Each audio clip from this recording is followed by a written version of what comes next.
аҳзоби сиёсии тоҷикистон мегӯянд дар интихобот феҳристи номзадҳояшон ҷавонтар шудааст ва барои доштани вакили ҷавони худ дар парлумон ва маҷлисҳои маҳаллӣ сай хоҳанд кард.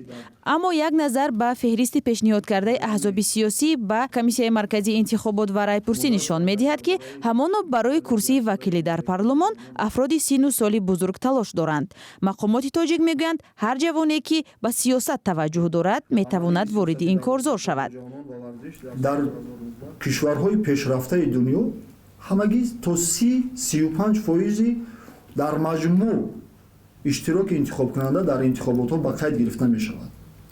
ягон кас ярод намегирад, баръакс, яъне ки ҳамин гуна маънӣ дод мешавад ки зиндагӣ тинҷ аст, шароит хуб аст, касе ба сиёсат кор надорад.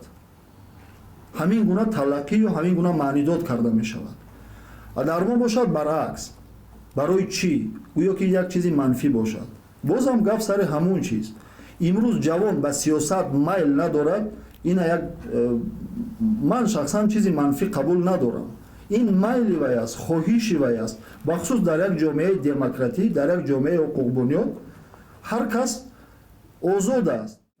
аммо аз 65 номзаде ки аҳзоби сиёсӣ пешниҳод карданд, танҳо 4 нафари онҳо номзадҳои то 40 сола ҳастанд. худи ин қишр мегӯянд дар кишвар ҷавонони воқеан озодандеш ки миёни ҳамсолонашон ҳам шинохтанд кам нестанд ва агар онҳо вориди корзори интихоботӣ шаванд, метавонанд райи зиёди мардумро ба даст доранд. аммо ширкат намекунанд, чун аз таҷрибаҳои қаблӣ медонанд ки ба онҳо роҳ дода намешавад.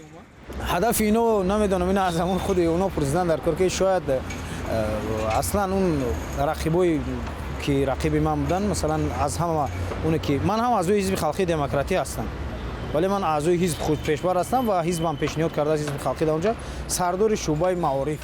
ҷавонтарин вакили ҳозираи парлумони кишвар аз 35 сола боло аст. таҳлилгарон бар ин боваранд, ки бо роҳ ёфтани ҳадиақал 5% ҷавонон ба парлумони ба қавле миёнсоли Тоҷикистон имкон дорад фазои сокиту якрангии он то андозае тағйир ёбад. рост ки ман дар Россия дар бисёр шаҳрҳо шудам, ба ҷавонон суҳбат кардам, ҳамаи ҳамон орзу дорад ба Тоҷикистон баргардад. ягон нафаре вай ман надидам ки аз тоҷик будани худ безорӣ карда бошад ё ки бигӯяд ки ман ба Тоҷикистон мебиям. ҳамаи онҳо ашк мезананд ки мо бояд ба Тоҷикистон равем ва ҳамаи онҳо садоқат ба Тоҷикистон доранд, ба ватан доранд, ба забон, адабиёт, фарҳанг доранд.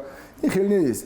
ва танҳо як чизе аст ки дар ҳамин ҷумҳурии Тоҷикистон як чизе аст ки як ҳамин مثلا خیشته‌بارشگی، محلگرایی بسیار در سطح بلند است. برای یک جوان مثلا با کار تامین شدن، صاحب نان شدن بسیار دشوار است.